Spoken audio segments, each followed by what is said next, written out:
Mike.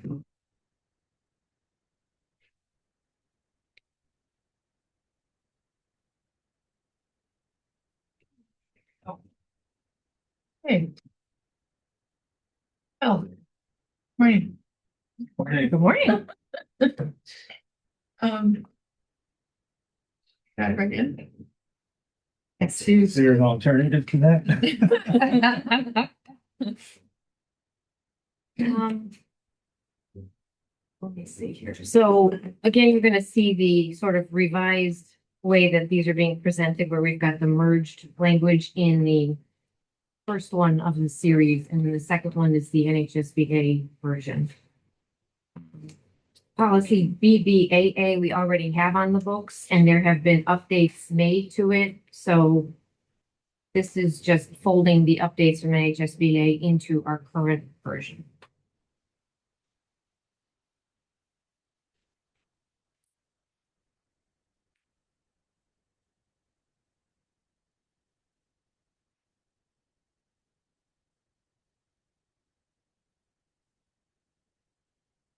Do you have any thoughts or concerns about this one?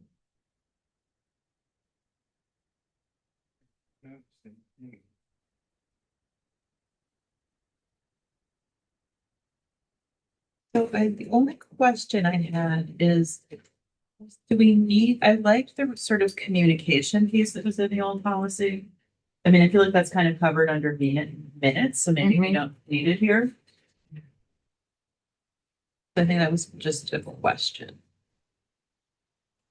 What specifically about it? Well, just that it would say that if you're serving on other committees, that you will submit some type of written report into the school board agenda. Yeah. I don't know that we need to get down into the weeds in terms of it has to be a memo like this or, like all of that, but we also have that separate policy on minutes, so I feel like it's still covered. Does that sound right? Okay. And because this is not a required policy, it's recommended. I think you can put whatever you want in the policy, but I feel like some of the board rules cover some of this too. I don't know that it Yeah. needs to be in the policy. And I feel like shorter is better with this too. Yeah. Yeah. Or is always better. Always. Don't go rogue. That's all it is. Yeah, and I think the new language is kind of clearer and easier to understand too. Okay. Good as is. Yep, that's easy. Okay, that one's good. Here comes meeting minutes again. Speaking of. Yeah, speaking of meeting minutes, this is updated, because now, as of July, there was a new bill that minutes include start and end times for meetings, and the name of the person who produced the minutes was added in here, and then some minor language and formatting changes. Okay. So line 46, 47, 48, really the big changes. Okay. Then just to point out, line 10, the change there. It was superintendent or designee, but It's now board. the sample policy says board.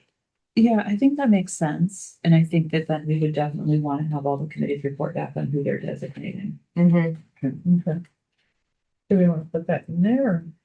I mean, Isn't that part of the language already? it doesn't say they will have to tell us in the minutes, but I guess my question would be like on this committee, if somebody's running the meeting and somebody else is taking minutes.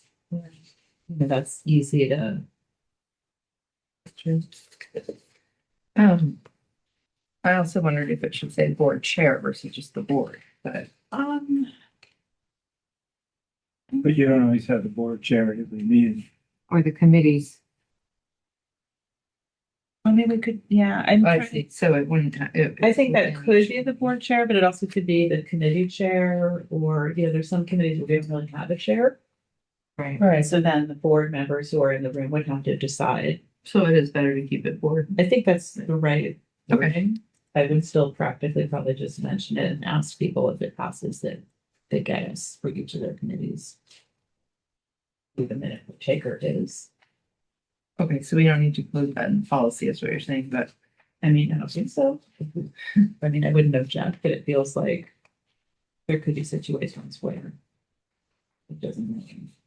And I could see times when it would be a revolving role, depending on what the committee is or who could be presenting or.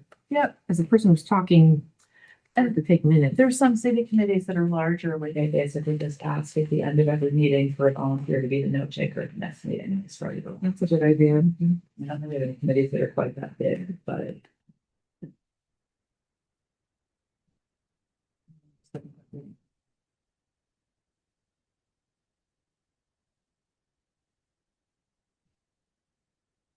But as is then, I guess, for first read. I think so. Yeah. Okay, BGAA,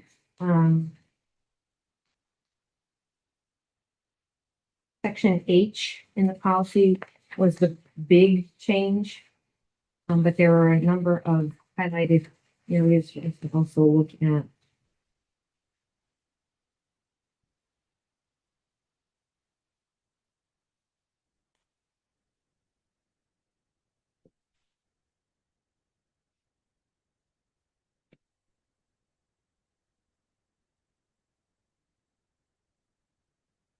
I keep, I wondered about line 15.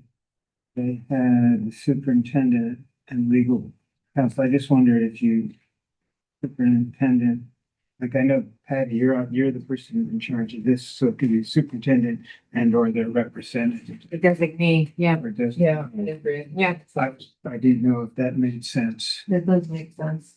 So 16 after superintendent, add or designee. Yes. Mm-hmm.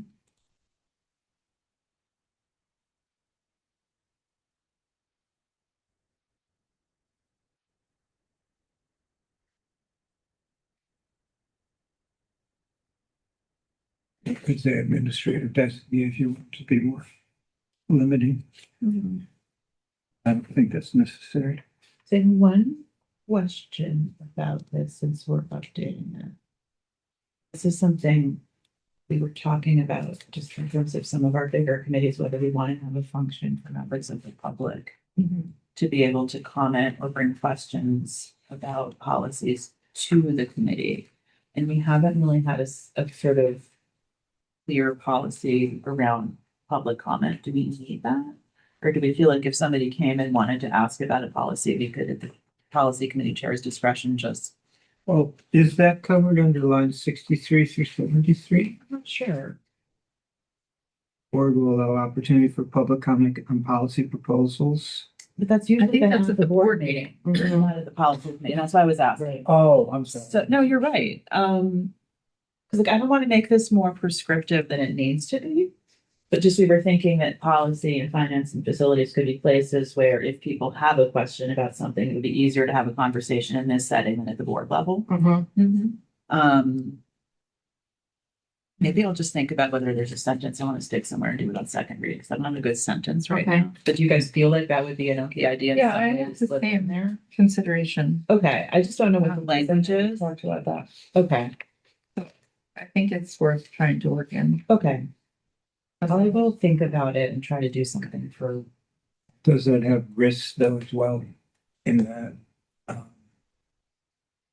I don't know if you want to have.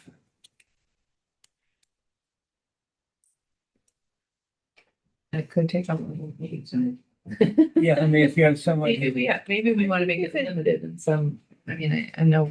Static public comment would be limited. We could make it a very short period of time since the meeting's only 90 minutes. We could say it's 15 minutes or 10 minutes or Yeah, whatever. that- If you want to do that. That would be good. Okay. Otherwise, you don't want to have someone come and take up the whole meeting. No, that's a fair point. Yeah, I mean, I think about that Time. policy about the, drinking on campus or whatever, that one that. Oh, yeah, the, Months. in the presence of alcohol Exactly. situation. Can you imagine if we had public comment at the policy level for that? No, that's a If we good hadn't point. limited it? But I think even 10 minutes, I mean, how many times do people really come here? Yeah, I think it's unlikely, And but when they're speak for more than 2 controversial minutes per policy. person or something. Would it be handled in the same manner though as it's handled at the board and there's an opportunity to get feedback, but it's not a discussion? I think so. I mean, it's like kind of at the discretion of the chair to follow up during the meeting on anything that they bring up during public comment. I could probably come up with a simple sentence, but Okay. worry I about think it. that's a good idea. Okay. And are we leaving in, so on line 75? What do we want for our language on line 75?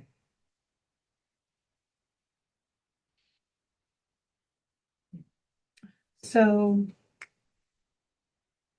I'm gonna ask my dumb question again, which is there a way that we could have the policies live on the screen at the board meeting? So when, if there's a change that's suggested and passes, then it's just done. We could, I don't want to get into a lengthy technical discussion about what's No. happening when I'm running the Zoom, because when Zoom made their update, it basically takes over my laptop, Okay. and I can't do anything else but have Zoom. Okay. This is not on my laptop Okay. right now, so I could make those changes, but when Okay. we're in chambers, I'm sort of hamstrung. Okay. I'd be reluctant to put it into the policy anyway, because we haven't really perfected that. We haven't really decided. Maybe by second reading, we need to fix the language. So is one of the questions, or would you include by the superintendent or policy committee? I mean, Well, I mean, you could also Okay. just say any changes shall be made and leave that on, and just say prior to the second reading. Mhm.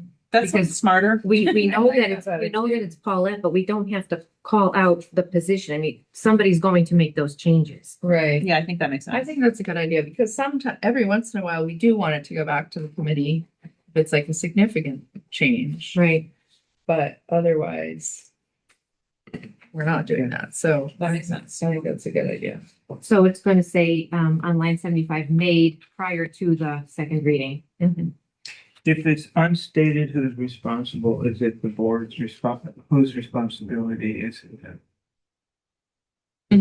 It's going to end up falling to us at central office. So me and whoever I would extend to. me. Well, I know it's you, Paula. Right. Big boss. When policies come up, like try to take notes of the changes we agree to, and then when we see them for second read, we try like as committee members to just be a backstop for Double them. check that we did. 'Cause it's almost always fine, and occasionally. I guess I'm just Something. wondering why it says it's going to be the superintendent or policy committee, because you're part of the PIN committee anyway. Or I. Technically, be part of it. Technically not.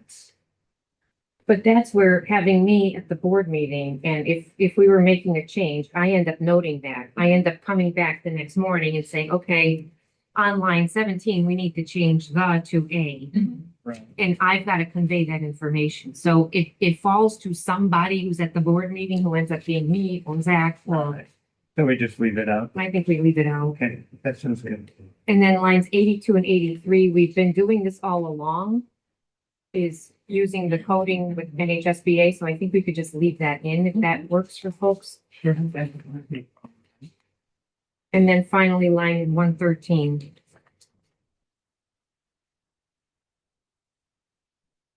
This is all the new stuff.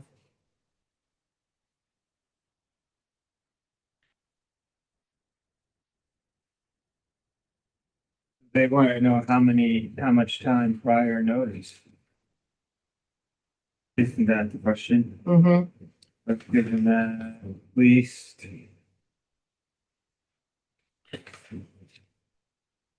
And the board gets the,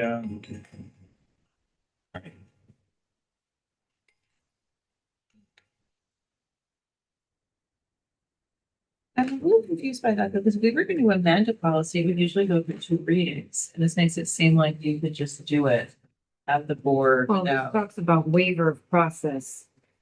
So you could change this, provided that public notice was given. Like when we did the I- cell phone policy. No, I wasn't a fan of that. That's not like a precedent that I. Nobody like. was really a fan of it. And I don't think the policy really came out the way it could have with more thought. Um, but there might be emergency things that need to get passed, like during COVID, for instance. That's a good point. Right. So I think we need some provision, but. Like, I'm less concerned with the part two of that, where there is unexpected urgency. Okay, yeah. But the first part seems to be like we could do that to any policy at any time for any reason. Yeah, And I think that's too broad. yeah, I agree. Like, do we have to have that for some reason under the law?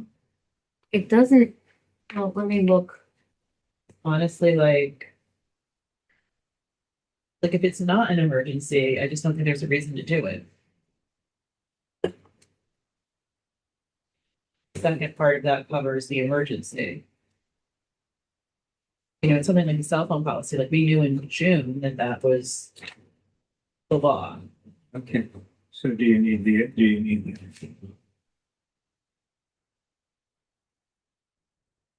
So back in May of 24, section F was added. And then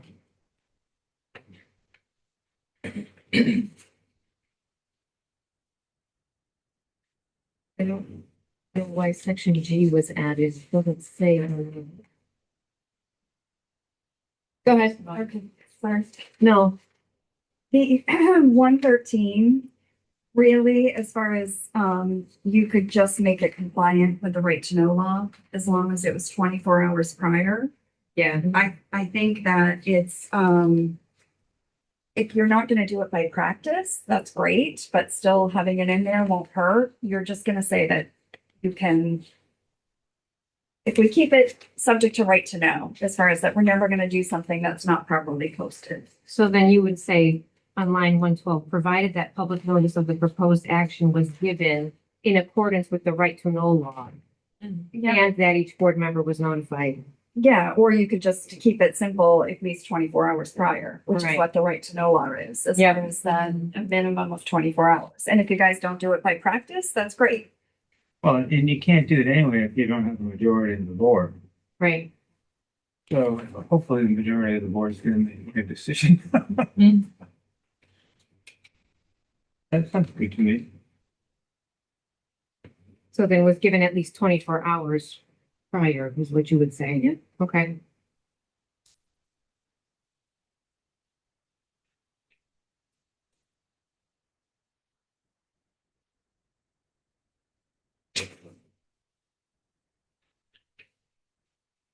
I think, I mean, Lisa, I just looked at that, I think it doesn't keep us from doing it. Okay, but Conceptually, if it's the law that they just want to follow, right to know, I don't have a problem with it, but it's a matter of practice, I think it's terrible practice. Mm-hmm. And would be strongly urging us not to do it. But I could totally see it. COVID would be something like that. You Right, gotta hurry up and change this Right. because we're reopening buildings or. right. And so in that spirit, if you don't know what you don't know is coming. Yeah. I get it. Okay, But definitely wouldn't want this to apply to anything where it was like passed by the legislature and then we're like, oh, now what do? We just realized we have to deal with this right away. That to me wouldn't fall into that category. okay, But well, I mean, we need since it you're as the just a backstop. sure, you can probably keep it. Well, no, but if you just need it as a backstop, because there's, I mean, A few unforeseen. things gonna happen. Things. Yep. Okay, All right, sorry. Maybe we are better off saying subject to right to know, because what if they ever change and then we have 24 hours in there and we're not gonna remember that? Yeah. Yeah, Yeah. I mean, that to me, that's not I practically. think that's safer. Yeah. probably. Okay. And so wording, how do you want? So Yeah. How about So it would be subject to right, reason. was the Plan. public notice of the proposed action was given and then In accordance in with- accordance with, yep, the exactly. right to know law. And if we're done with that, we've got Karen Upgard on. Oh. And she's just here for JLCA, if we could go out of order. Because this was something that the nurses wanted updated. And I wanted to make sure that she's available to speak to it. Karen, can you hear us?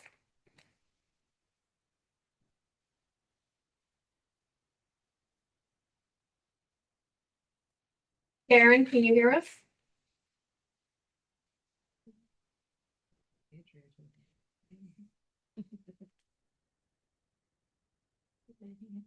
Karen?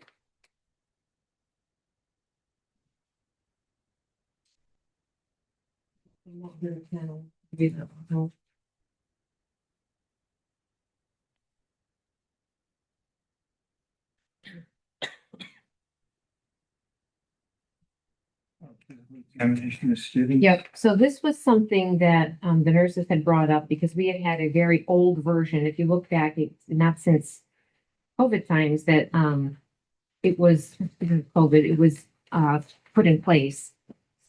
And the updated policy that NHSBA provided brings in some more timely practices. Karen, can you hear us? We can't hear you. I can hear you. We can't hear you, Karen. Muted. You're not on mute.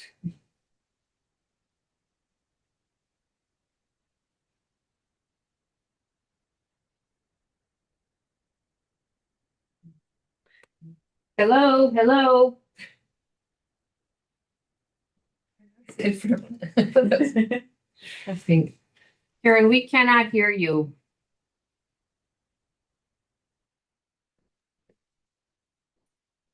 Playing with their.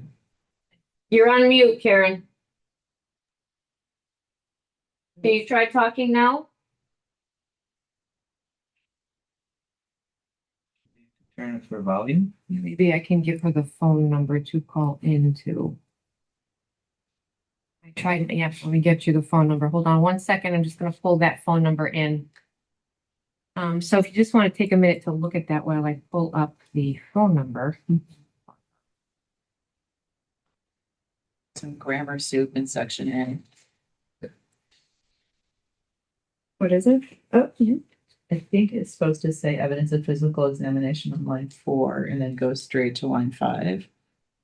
Before entry into, Interest. Oh, within one is. like, I'm just confused about what we're, like, is it supposed to be before entry to 7th grade? And again, before entry into high school? Was that the intention? I think that's the policy. Yeah, so just because I think we just have some weird. Word salad. And I'll fix entry on line 6. Yeah, so I think on line 4, it should say physical examination and then cross out the within one, I think. And then before entry into 7th grade and again before entry into high school. I think that's what it's supposed to say, but. Within 1 year. Well, we did within 1 year for first entry, and then it looks like middle school and high school, it just says before. Is that intentional? Or, you know? Yeah, let's see. It's physical examination within 1 year before entry into 7th grade and again before entry into high school. Maybe, Oh. that might So be it is true within too. 1 year. So, Yeah. so we just need to add year. Yeah, Okay. we'll add that. And entry is misspelled. Yes, got that. Those are typos even I can find.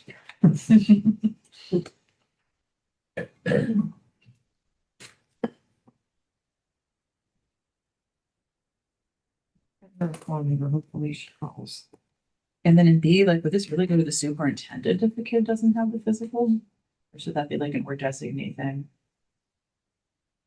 Like on line get her 15. Definite, and it does anything to me. It just, yeah, I'm just thinking it might not be Zach's problem if some kid doesn't turn in their health form. Yeah, Did you hear that, Paula? Yes, or I'm gonna do or their designate. Yeah. Karen, we sent you a phone number. Thank you.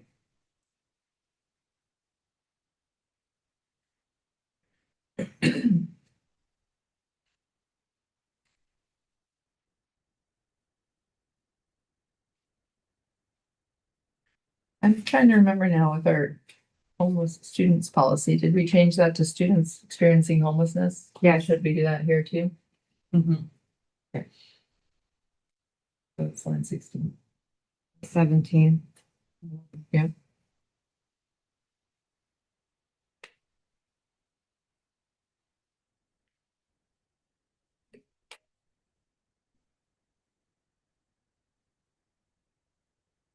Hi, Karen?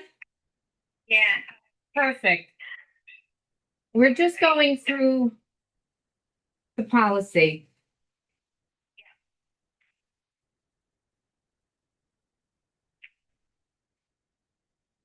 So this is the policy that they have now Yep. approved. or Yep. As written. Yep. So did you have a chance to look at our, I don't know if you're getting reverb because you've got the Zoom meeting on because we can hear an echo in the back. If you can just, turn your speakers off on your computer. Did you have a chance to look at the policy and did you have any comments on it as we're sort of going through this? So, I don't know. Well, where I kind of laid out the individual areas. So the policy that you were referencing is actually the New Hampshire School Board Association policy. So I'm wondering, have you looked at what we have in the agenda for today? I have was there something else in the agenda? Yes, let me forward you the agenda.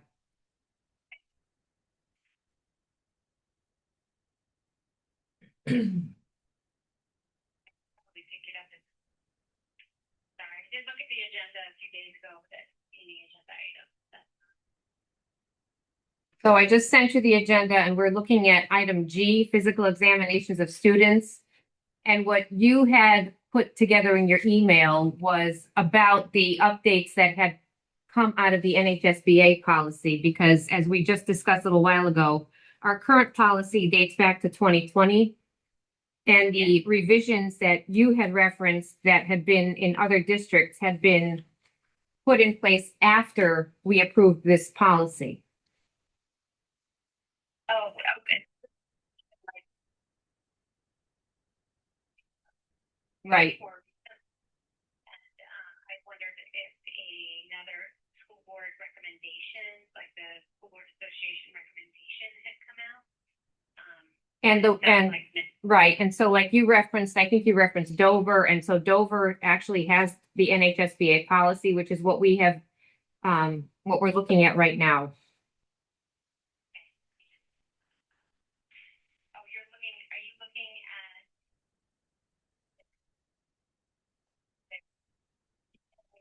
the example? Is that what you're looking at? So actually, we've taken the language from the sample and we merged it into the one that is the first one, physical examinations, JLCA. Okay,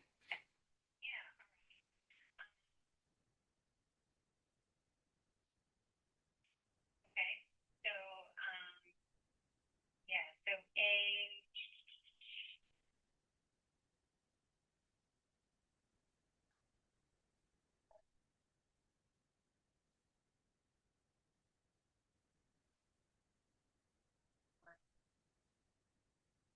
So has anything specific? Yep, we caught that on line 6.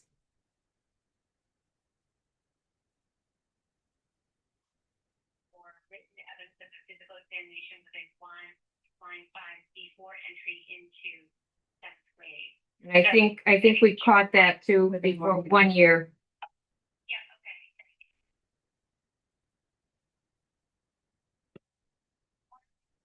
Your language, for 7th grade, because they do get their TDAP booster, and, that we have to start tracking back in 7th grade. That's currently still a not recommended, that's required immunization. So capturing that, piece of information, but I mean, I think it'll probably be okay. Never mind. Let's just leave it at that, the 1 year.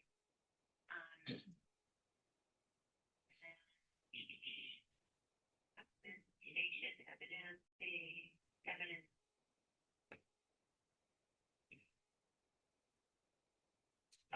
Line 9, documentation evidence versus evidencing. Did you already catch that? It's the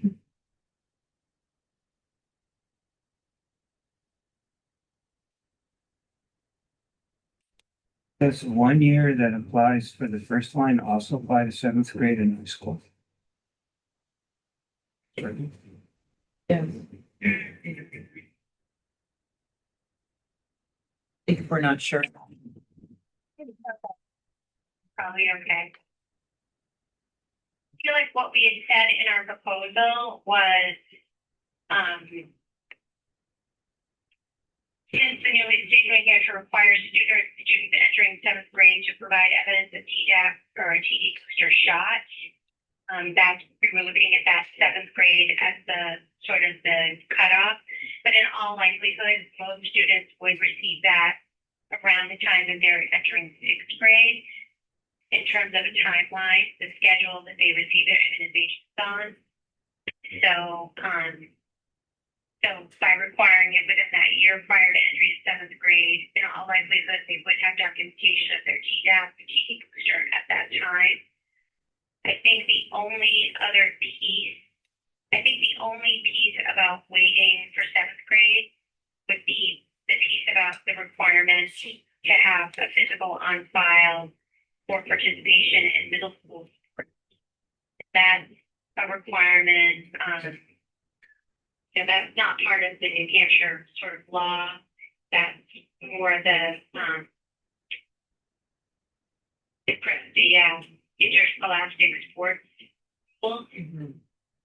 So I think that's covered in the sports policy. Mhm. I did have one question about that. Do we exempt physicals for intramural sports? that's a great. Because that's what this question. policy says.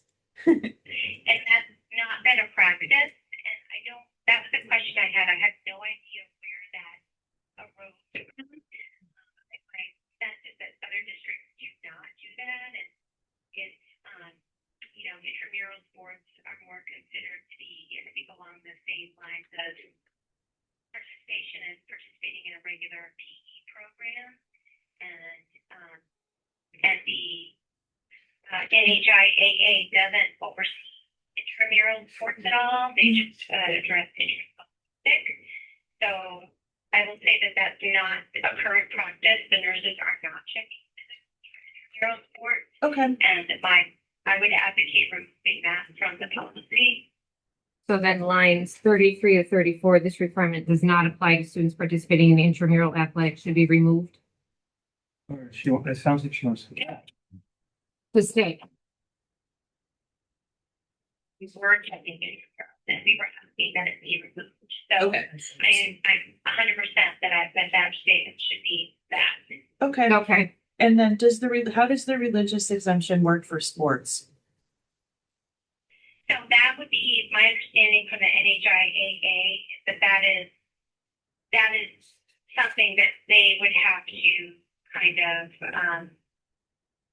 work through. I don't know that, the state says that kids can take an exemption for the physical to participate in school, in public school. But in terms of the New Hampshire IAA, taking an exemption for the requirement for a physical exam, that I cannot necessarily speak to. I think that might be a better question for Tom. Okay. Yeah, I would say that, because it's two different things, right? Through this policy, we serve the state requirement for the physical, and then the athletic participation is a separate thing. So Take a peek at my notes here. we could add something along the lines of, religious exemption from sports physicals. We follow NHIAA. If we wanted to do that, I just like us being covered if there's any lack of clarity around that. Yeah. But what would you think about that if in line 30, we just added What is the NHIA or? interscholastic? No, what does it say about? Religious exemption. We don't know necessarily. I don't know. It probably changed. Because I'm thinking it's so different. I can understand a religious exemption from. Aren't there more stringent reasons to require a physical for sports than there are for? There's good reasons to require a physical for school as well, but it's also in terms of just is a student at any health risk for participating in the sport? But at the end of the day, NHIAA will set the rules. And we have to follow that. Mhm. So you can agree or disagree. Right. Do you know what I mean? I'm pulling it up. Been there 25, let's see, it's been 25. So you might have some language that says in accordance with NHI rate.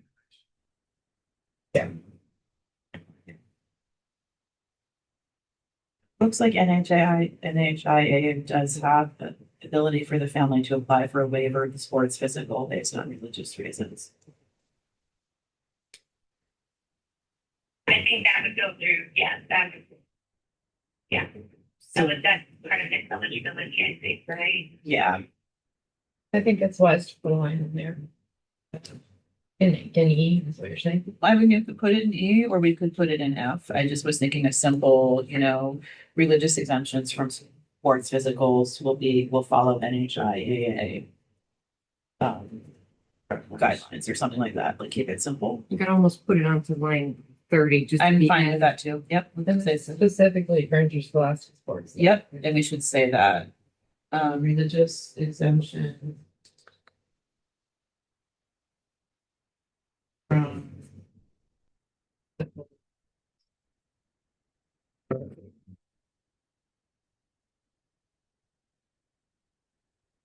Sports.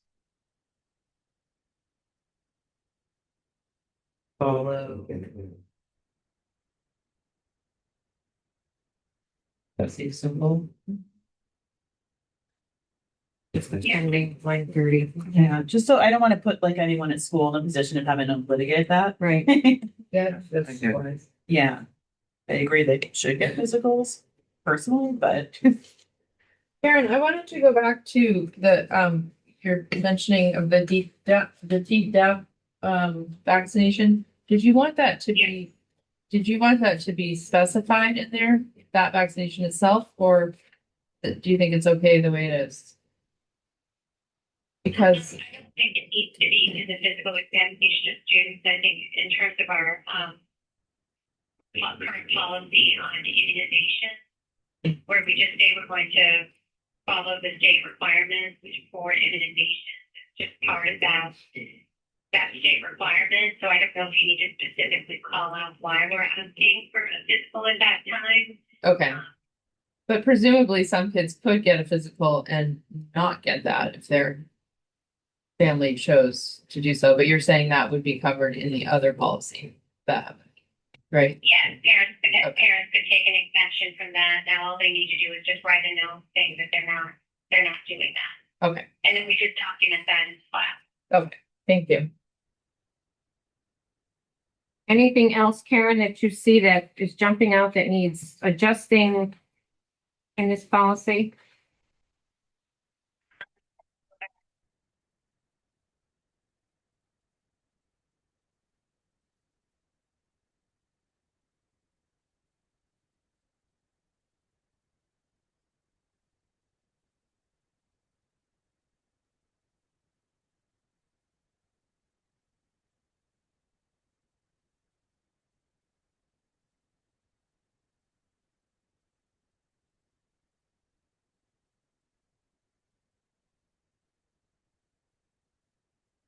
There's nothing in here about needing a physical for marching band. Correct.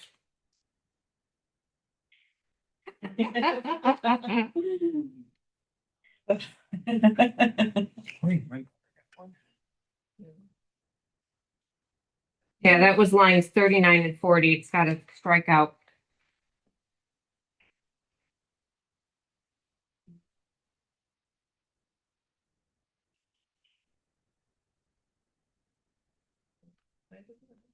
Huh? Why doesn't it make sense to have? It's physical. Karen, do you want to speak to Pip's question, why it doesn't make sense to have marching band? Specific. I oversee any regulations around the marching band, to my knowledge. Correct. So that- Yeah. So then the fallback physical PE requirement, then the fallback that applies would be the state law or the state rule around the entry to school, and then we are able to go a little bit above and beyond that and say entry to seventh grade and entry to ninth grade. Okay. So there's no other sort of requirement, a regulatory requirement. This specifically calls out marching bands. So it's similar which to, I think doesn't cover that. Okay. It's It similar, doesn't, it's yeah. not open to, so it's sort of adding an extra layer that historically hasn't been checked, I will further say. Yeah. So that's my understanding from the high school practice.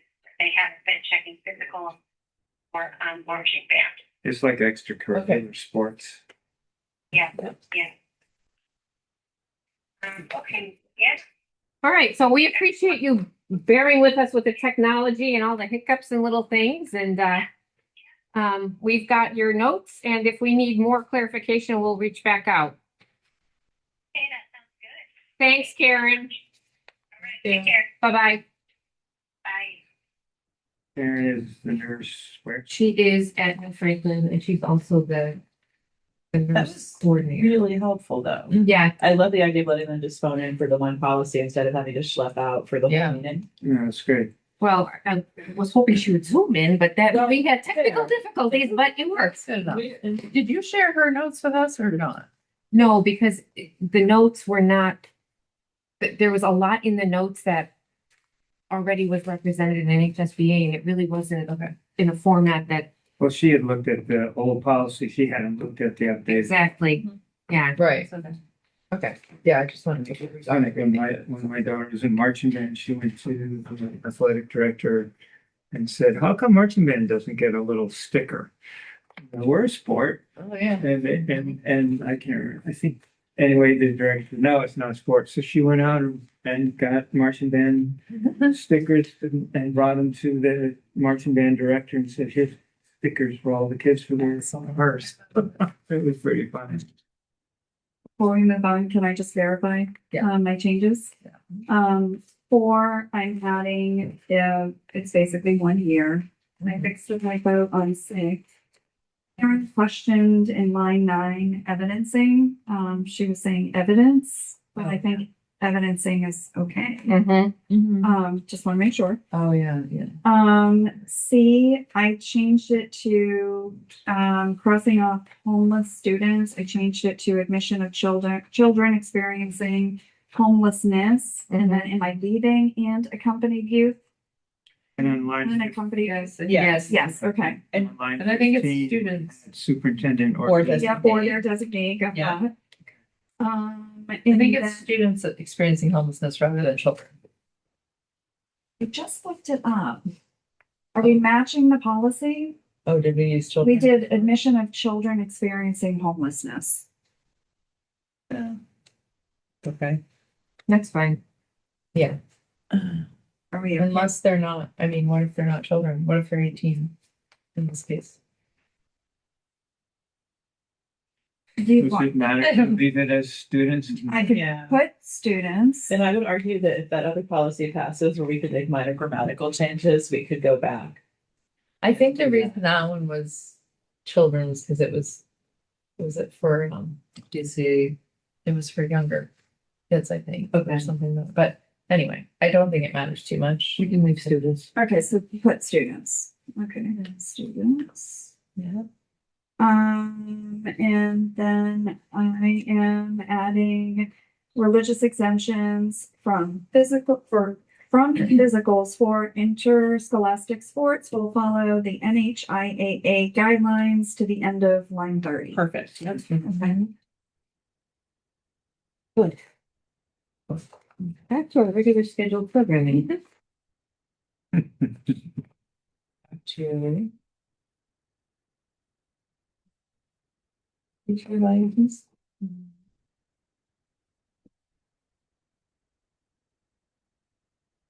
This was a legislative revision that basically requires that there is a teacher performance system, but what it does is it removed the timelines and things like that. It's a little bit more broad. So I have a question about this. That's a mechanical problem. Okay. do we have to adopt this right now? Are we legally required to update it at this second? It's required by law. Okay. It was, last updated in 2013 Okay. and What we I have on the had books been- will cover us or no? what I had been doing is I've been sort of pushing this off. Paulette, how many times did I push this off? A while. Yeah. I'm just concerned that the policy we have in place is very prescriptive about every year, this is happening, and practice and policy are not in alignment currently. Correct. But I think the board has a strong interest in having annual evaluations and that is part of our strategic plan. So I don't love removing that. I would agree. It's up to you because I've been pushing this off and pushing this off and Well, What part of it is required? Do we know?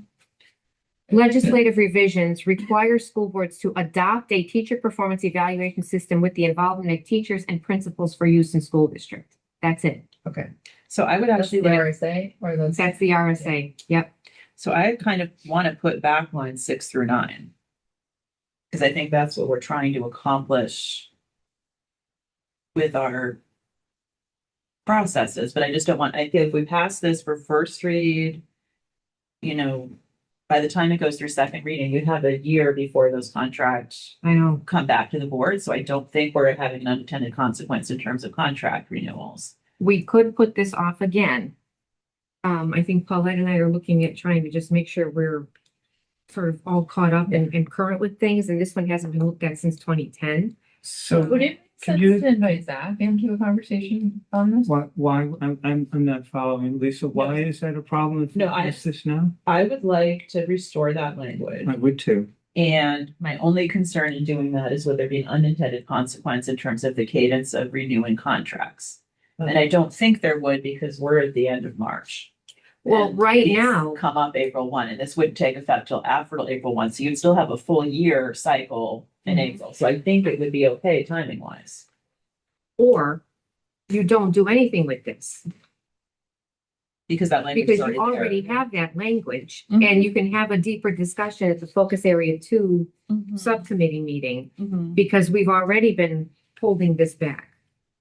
The last revision was 2013 and it's 2026. It's 13 years later.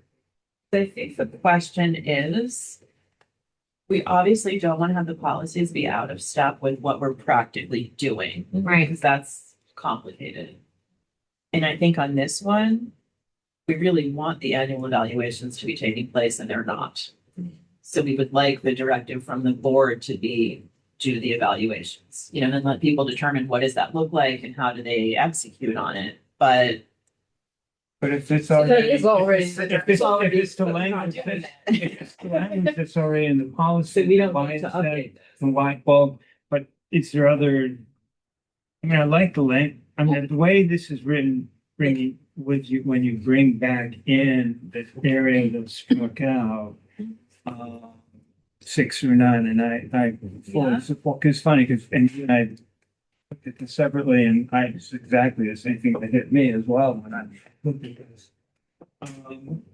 But if we left in 6 to 9, then it's no significant difference than what we currently have, is there?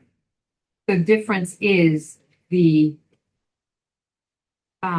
inclusion of The super- lines 14 through 17. That's new. That's the new part that's in the RSA. But again, Wait, so what, I thought if it was there already, that we had it already. No, the underlying part is new. Okay, sorry, my brain. is- yeah, 14 through 17 is new. But There with no. And I actually don't like that, because I think we want to go back into the contracts and get rid of the language that says that they're entitled to a positive performance review.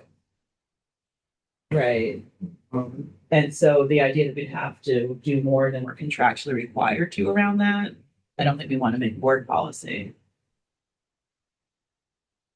Can I just back up and say that I think that it is worth reviewing, I mean, bringing this policy to the board because we haven't seen it in 15 years or Mhm. more. Agreed. So I don't think we should just put it off. But I also wonder if we need to have a larger conversation about it to make sure that it's that whatever we're implementing is feasible. And I also know that it is a key goal of the board to make sure it's happening. So I think question is, can we come up with something we're happy with right here, right now, or do we need to include anybody else in the conversation? Or do we? Well, I can we mean, come up I with the would first cut reading? mine's or 14 through 17. You would what? I would cut that? 14 through 17 And leave 6 through 9. and return 6 through 9. Is 'Cause there? I think our any- problem is we're not evaluating anyone, and we're putting it too much as an optional tape. Well, what about lines 10 through 12? Why wouldn't we keep those in there? I agree. I think that should be in there. I guess, Patty, is there any legal reason to keep 14 through 17 there? The only thing is, and I think that this is the NHSBA's attempt to address this. RSA 189(1)(a) calls out specifically, quote, "School boards shall adopt a teacher performance evaluation system with the involvement of teachers and principals for use in the school district.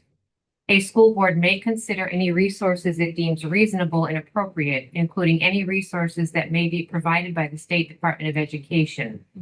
In this paragraph, teacher shall have the same meaning as in RSA 189(14)(a)(5). Okay. So But it's not the development of this policy, that it's the development of the evaluation system, which we very much have a committee for. Mhm. So if we change this language from school board will involve teachers with the development of the evaluation system. um, yeah, of the evaluation system. Period. And And then- strike the rest. Yep, that makes sense, Steve. Because I don't want the policy to be held up by needing, No, but we already are in practice, which I think is the right practice. I mean, principals and teachers absolutely should be involved in giving input on the evaluation, but not on the policy. but not on the Like, policy. we should check with them as a matter of courtesy and just doing the right thing, but I don't think we should start setting policies that say they're part of policy making. And it doesn't make sense for that to even be Yeah. in here. So So, we're gonna bring back in lines 6 through 9. yep, Do we want 10 through 12 back in?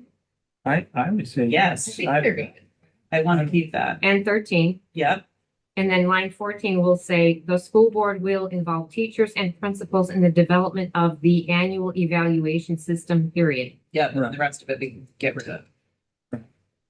Do we want to keep yeah, because I don't think ultimately, like, also in that last sentence, like, I like the idea that it goes to the board, but we ultimately don't set the exact details of their evaluations. We say, do the evaluations, and then they figure out. how. Well, So I think that makes sense. but do you want something in there that the board will, see, what I did like about that was the board will approve the adoption of the evaluation system. I don't typically, We don't. but could we do have other policies that say the board will be notified or something, because I would like to see that there's a system Well, and know what it is. Do you know what I mean? Like, I don't think I get to tell you how to do it, but I would like to see what it is. but I guess I raised that, I mean, should the board, I mean, I don't see the board writing all the details of it, but should the board have the power to say this evaluation system is okay or this evaluation system is not? I mean, what if the evaluation system that's developed does not need board approval? What happens then? Which is sort of the case right now. Well, there is no system, Well, that's what I mean, like, and we don't approve and we Well, don't, no, there's a written document for evaluation, right? It's just not used. It's not used. And the other complication here is that currently in the collective bargaining agreement with teachers anyway, the Danielson evaluation model is called out and specified. And so any deviation from that they're working through a strategic area 2, is going to impact the collective bargaining. If they move from Danielson to Marzano or to Marshall or to some other thing, that CBA language is gonna have to be updated. So that's one of the issues with sort of calling out any branded or named system. But what you have in here that I think gets to see what you're saying is procedures, criteria, and components may be included as an appendix to this policy is a way to notify the board of here's what we're doing and how we're doing it. I think what we might be looking for though is more like an annual update on the procedures being used to evaluate people. Because I think it's been a black hole of, You could include that in. right, so yeah. like not how do you do it? And not naming Danielson, but some sort of, like we have like one of our like suicide prevention policy says you will give us the plan like every so often. And it's not that we're rewriting the plan, Mhm. but you have to do it. Yep. What does that language look like? Because I think it's just like the superintendent or designee will present. Will update the board annually on evaluation processes used for all staff or I something think like that's that. good. Yeah. So the. Where would you put it? Just at the end, like line whatever's left after we finish. So Where? So at the very end, Yeah, Lisa, can you read? Right. The superintendent or designee will provide an annual report to the board on evaluation. I don't know if it's evaluation procedures for all staff or something like that. Procedures for all staff. I think that's vague enough to still say we want to see it. Yeah. But I still come back to line 16 and 17, because in this, the way it's written here by the NHA is, No, we're removing that. well, that's what I'm saying. I think it should stay there. Because I think that, let's say a system was developed that we as a board did not think was a strong enough system for evaluation, we would have no say over that. I guess we can discuss it at the board level. I mean, I think with other things like this, the board does not ultimately vote on it. And I guess I'm curious, so I'm just playing this out. So let's just say there's an evaluation system that as the board, they present it to us and we say, we don't like this. And we turn it down. Then I'm just not sure practically what we've left in place. Right. Well, it has to be revised until the board approves it. But Well, what do you meanwhile, think? I mean, am I being too, I guess I'm Well, just wondering. I agree with you that in other policies, it is just keep us posted on what the plan is. Mhm. Right. But I feel like there must be a reason this is being recommended by the NHSBA too. And it's interesting that they're putting that kind of power with the board. Well, does RSA give us, is that a new law that gives us that power? no, it doesn't Because say it's anything totally- about the that. teacher's Contract is very explicit where it says you must use Danielson, the review must be positive, the Yep. review must promote professional growth. Yep. And it can't be negative, like it literally says that in the contract. So all of that is sort of a collective bargaining problem. Right. That we Well, need it to doesn't say it resolve. can't be negative. I mean, It has to, it's It literally must be says it has to. well, I know they use the word positive in there, and then there's an interpretation of, I mean, Which has been, I they think, read negative reviews I've been involved. kicked in them some of back. those. Yeah. and they I mean- had to be redone. Yeah. So that's not. which is, I'm saying, Not as a board what we want, which would suggest we do, I'm now contradicting myself, which would suggest we do want to have some oversight. And- Maybe that's part of it. The policy generally, when the board sets a policy, it's about what needs to happen. But the actual details of what is being evaluated, Danielson, Marshall, Marzano, they're all looking at different components. But those are coming from industry standard kind of groups that are saying that, well, you should be looking at lesson planning, or you should be looking at student voice, or you should like different things. So devil's advocate, because I'm contradicting myself now, if we leave that language in And then add that sentence that I added, which says that they'll report to us annually. We just bring it to the board for a conversation. Maybe that's the way to go with it. Yeah, I'm kind of interested in seeing what the rest of the board feels. Yeah, I agree, because it would probably be making that decision. So if we leave language in, at least people can see it and they can have a conversation about it. I would almost reverse the two though, but the superintendent will bring it for the report and then say all final decisions. Yeah, that's fine, but I just meant to not sort of unilaterally cross out that language, Yeah. especially if we don't agree in this room. I'm happy to, well, usually this is tonight, so I wouldn't have time. We won't be Yeah, this won't go discussing this one tonight. Oh, this won't go tonight. No, I'm happy to contact NHAS. School Board Association and just, is there someone there who you can say, hey, we're looking at this policy, can you explain this to us? I mean, they have their sample policy, so they explain it in there. I mean, they won't really, I would say at this time of year in the middle of the legislative session, they might not have Oh, time, okay. and you could email them now. And then we get back to you that way. So how do we feel about just leaving it and then letting the board have the conversation? I think it's worth it. And we Okay. can, I think we can frame it the way we're talking about it too, that, usually we don't do that. But in But this is there a case, reason we want to do it in this case? and also it isn't our purview to renew their contracts annually. So we would like to not do that if they're not being evaluated. mhm. And Well, and I don't know.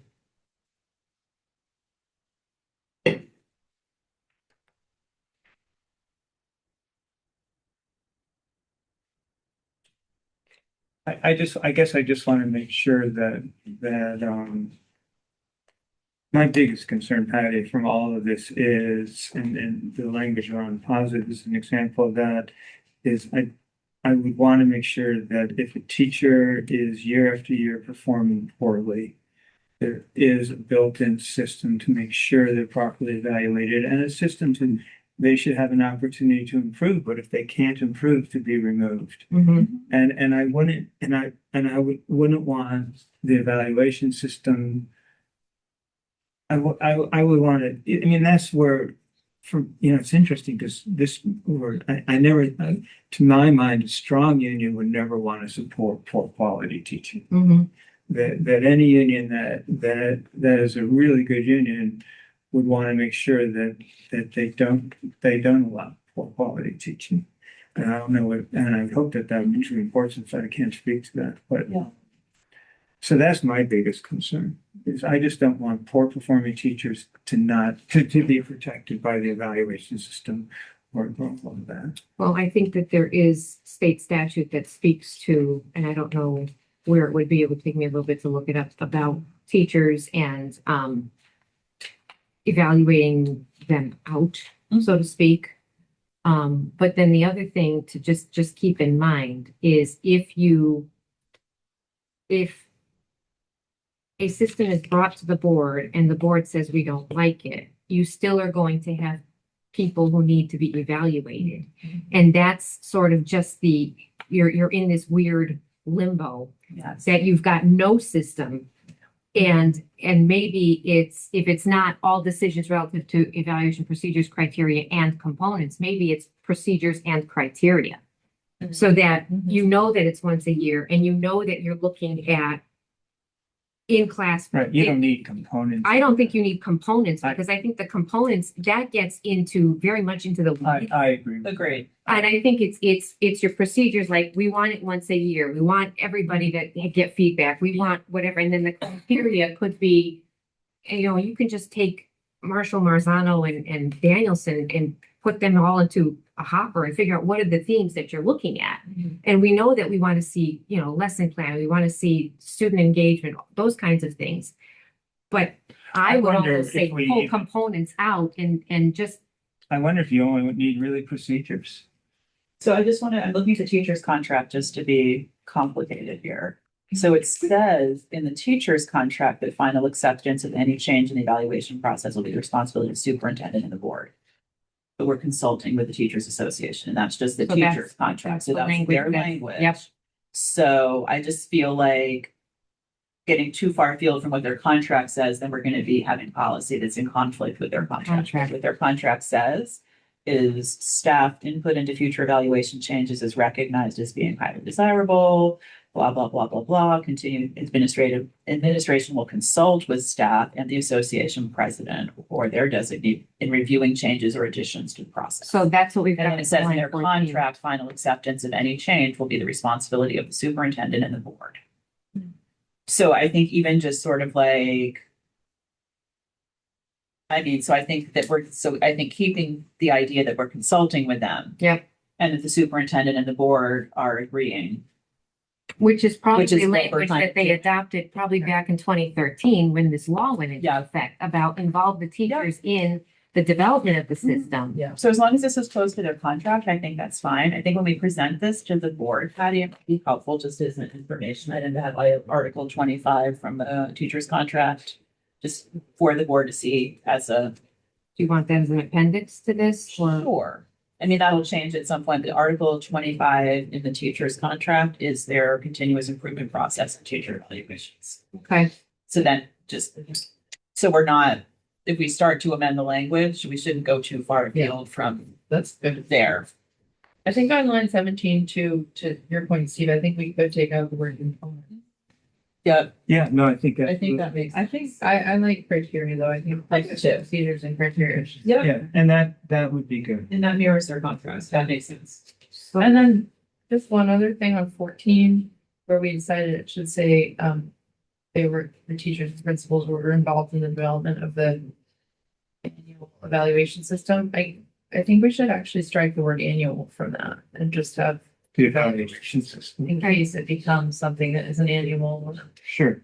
I know we want it to be, but I I don't know. think that's where the. well, but it could be more than annual too. If you've got somebody who needs it, or you've got somebody who's brand new, you're gonna want to give them more correct. Right. feedback.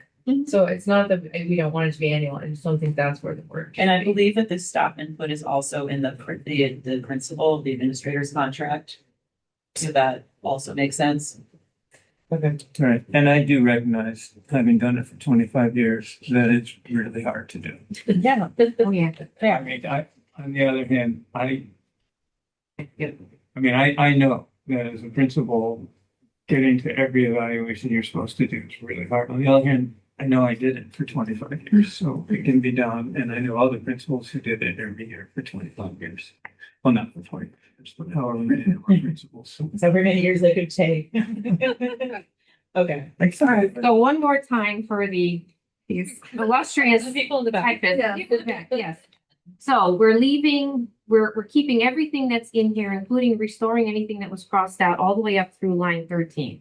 okay, Line, we're restoring, all the crossouts. well, not all. We're starting in There's something a little weird. six. Am I starting with the? Such procedure, yes, the, Okay. yep, So I'm restoring line 6 from the through 9, restoring 10 10 through through 12. 12, restoring 13. Now 14 says, the school board will involve teachers and principals in the development of the evaluation system, Period. period. Yeah. The superintendent or designee will provide an annual report to the board on evaluation procedures for all staff, period. Okay. However, all final decisions relative to evaluation procedures and criteria will remain with the school board, period. Sounds about right. Yeah, I think why so. do you have the word however? I don't think we need it. I think we get her, however. Okay. No, however, All finals. all final decisions, capital A. Yeah. All right. Nice. And I think we have a lot of back and forth on first read. We can always still like slow second read a little bit to have more conversation about it. What patriotism. Oh. So, yeah. So this is, so we've got a number of additions because of RSA 189-17 and 17A and language from House Bill 571, which amended 189-18, which talks about Pledge of Allegiance time, talks about General Stark Day being recognized. I like General Stark, but why do we have a general? I didn't know we had a General Stark. We do because of the law now, so Do we go out to Fort Stark in Newcastle?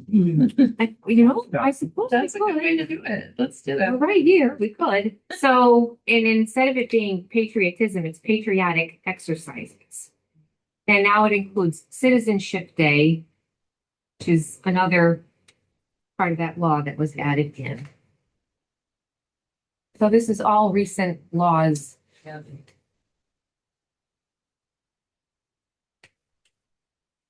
What does it mean to observe it properly? What, I don't even know, what does that mean?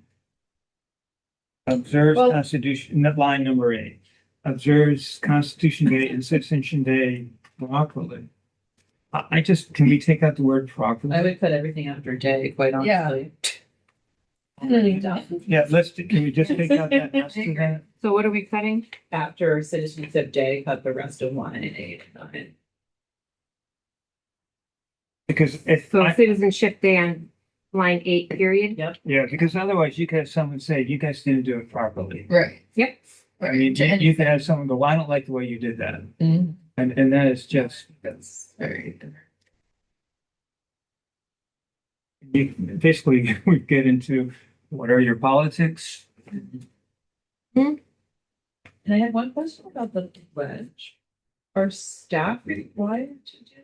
They're separate. Yeah, because We it talk calls out about pupil students. participation being voluntary. Is staff participation voluntary? I would think it should be, but Where are you looking? I'm in line 8, place 17, 18 under the Pledge of Allegiance. Oh, yeah. The pupil participation shall be voluntary. I'm wondering if that should just be participation, like if it covers anybody who's there, as long as they're respectful. Yeah, In the law right now. maybe it doesn't. I don't know, because it doesn't mention staff at all. But it's an interesting question. Whether there's So I'm just wondering if we can say participation instead of being participation, but maybe this is specific to students. I like that better if you can, just because. And if you get in trouble with the law or not, in the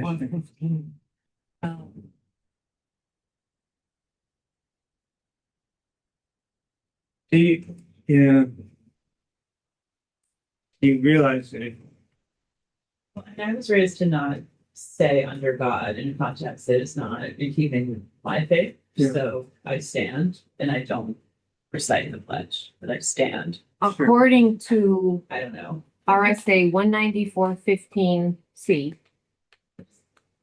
a school district shall authorize a period of time during the school day for recitation of the Pledge of Allegiance. Pupil participation in the Pledge of Allegiance shall be voluntary. Because of the law specific kids. Okay. But It specifically calls out because it's school, Okay, and I think it's just okay, we, student directed. all right, I don't want to get stuck there. yeah, Yeah, and I think because it doesn't say anything about staff, we're just gonna assume it doesn't apply to staff. Yeah, right? Like they don't even have to do they, be here or not.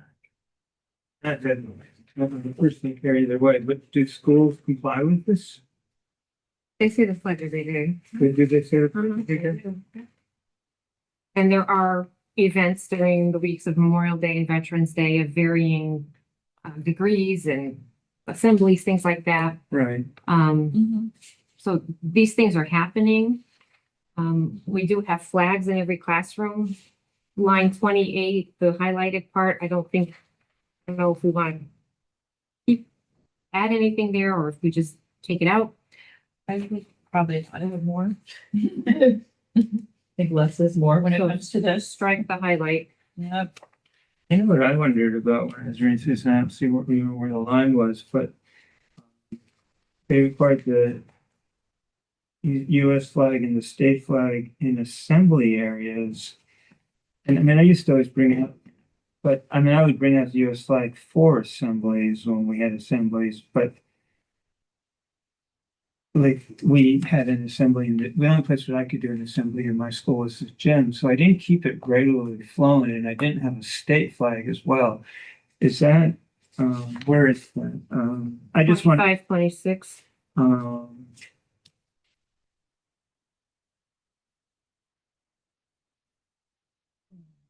Starts in 22.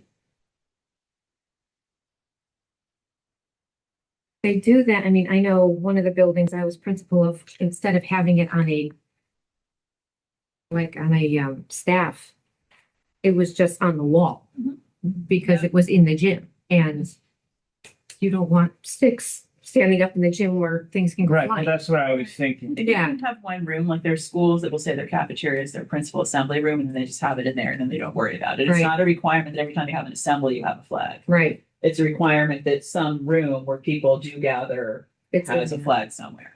So you could put it in the auditorium, you could put it in the It cafeteria. can be on a stand, it can be on the wall. It could be like in the entranceway. So you're not required to pick up the flag and move it every time you have a meeting. Yeah, I would have been out of compliance. I didn't have one regularly displayed. I just brought it out when I had a sentence, but. Everybody does that? But it's too late to get rid of me now. I think we're good if you're good.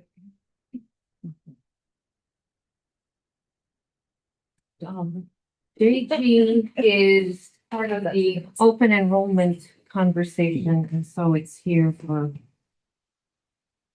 Which one? JG, Okay, yeah, okay. this is part of the open enrollment. Yep. Either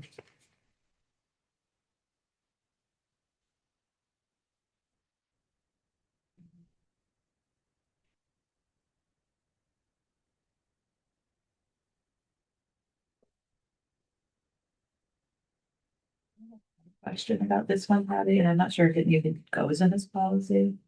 But are there criteria for students who need to be held back or move ahead in a separate place? Because this doesn't seem to get into that determination. we don't have criteria that is in a policy. Okay. But each grade band looks at best interest of the student. There's a lot of factors that go into that decision.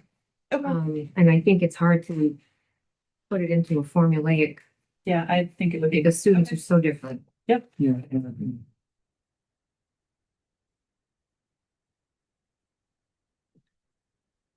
Oh, I know. There's in this one.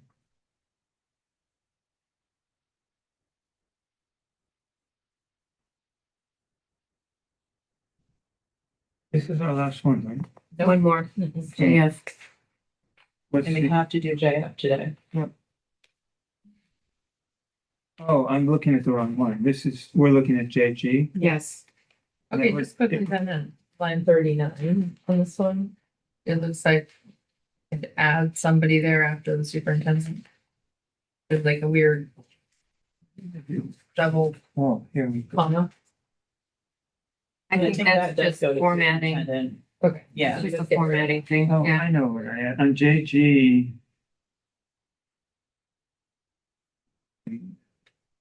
We took out lines 5 and 6. Students living in any given sector shall be assigned to the designated school for that sector and have priority attendance. Our districting plan is exactly that. We say if you live in this sector, this is where you go to school. If we don't have that in there, and we leave it just the way it's written in 17 through 23, it makes it much less clear cut. It's where they're most likely to succeed.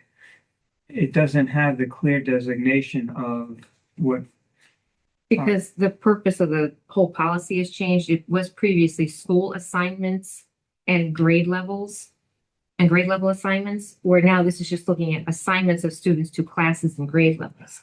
Oh, It's no longer talking about what school they're assigned to. This is talking about what class they're going into and what grade level. So the okay. school assignment part has been removed from this. Oh, okay, thank you. That's not the Okay, same. that helps me. Okay. I missed it. Goes to JF. So nothing. Nothing. Nope. Just remove that weird. I think it's a crossed off period. So. Yeah, but it's like, Yeah, you're right. that's what it looks like. It's hard to understand. It's like a period and a comma together. Okay.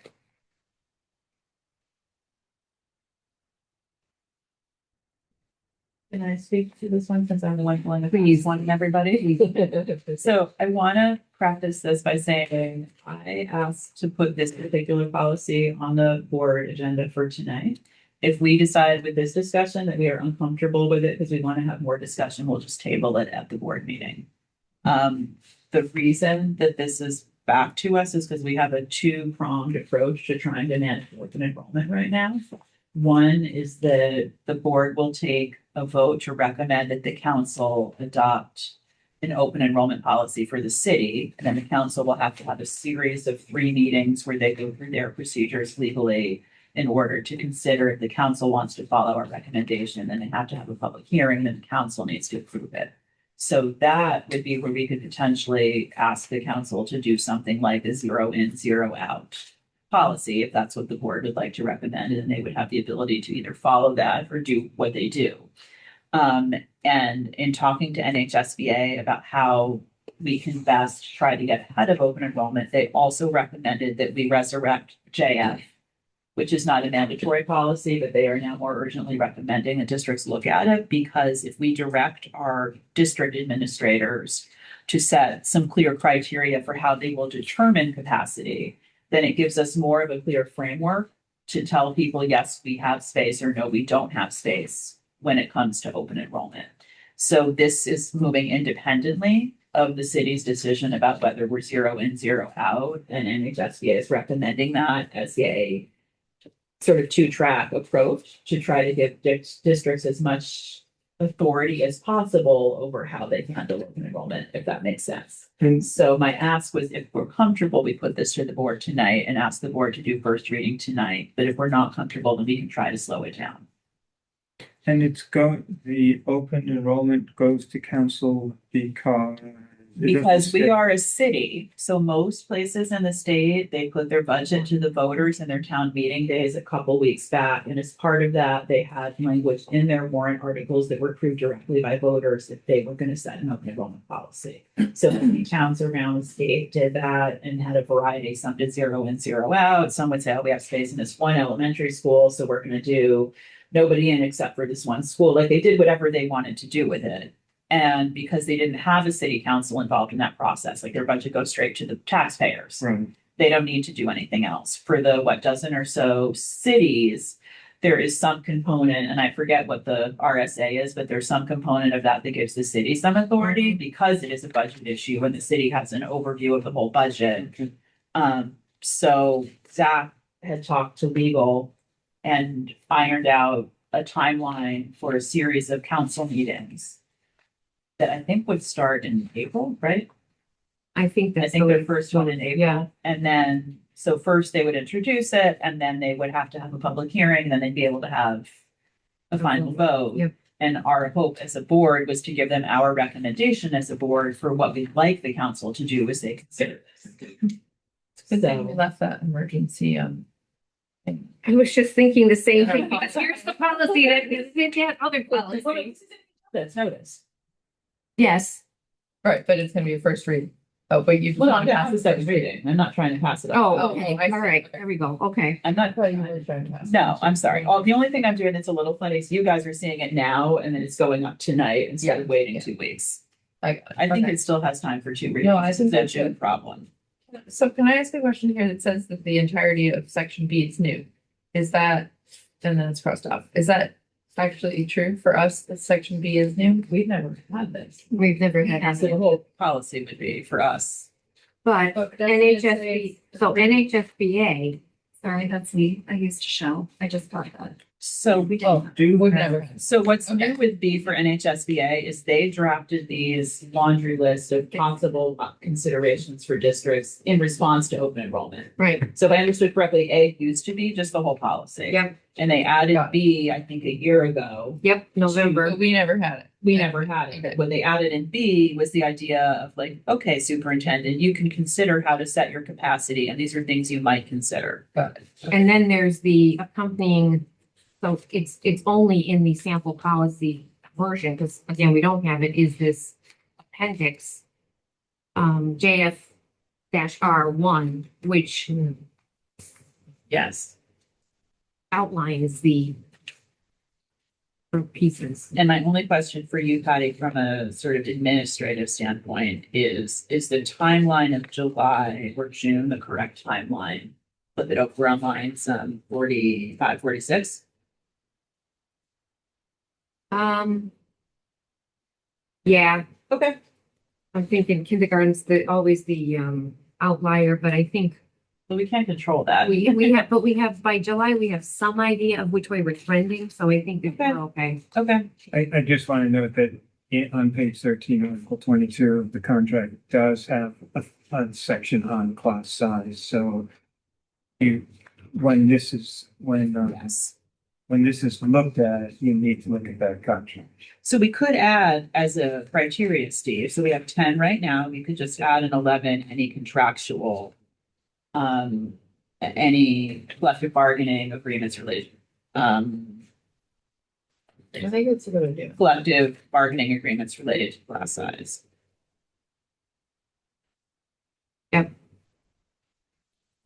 So are we proposing that we also adopt the appendix, What's the appendix? the JFR one? I don't know. what It's that is. referenced on line 46. No, but what is that? It looks very similar, that's why I'm wondering, it's like the same list of things.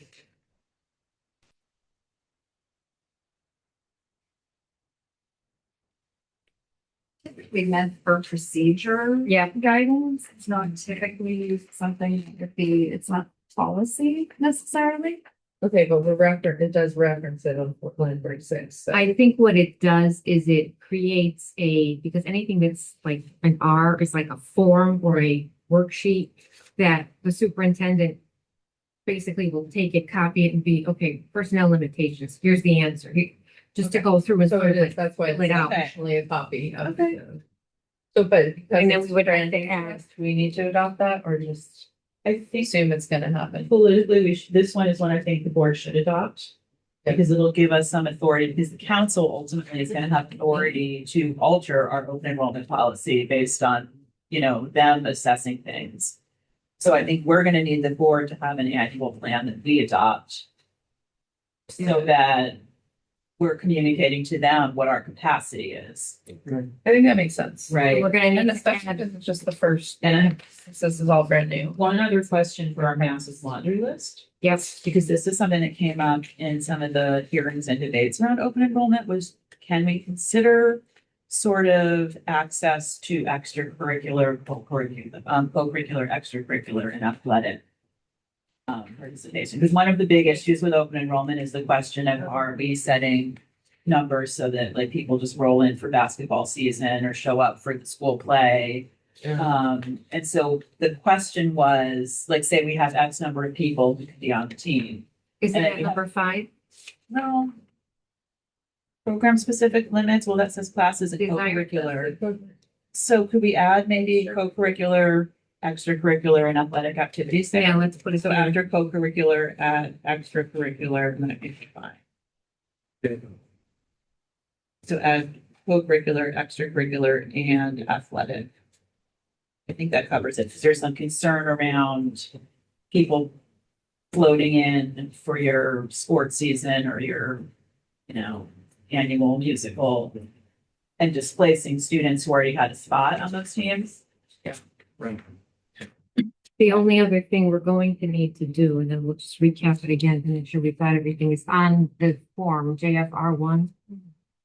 We have to add the number 11 here too, And which is collective bargaining. And that change we just made to number 5. Yep. Collective bargaining agreement. And then add the change to 5. Okay. And the change to 5 says desired cap for courses, programs, class levels, co-curricular, extracurricular, and athletics. Yep. I think that covers us. And it still gives the discretion to, good luck with that, by the way. But to figure that out. Okay. So are we comfortable with this going to the board tonight? Is the question.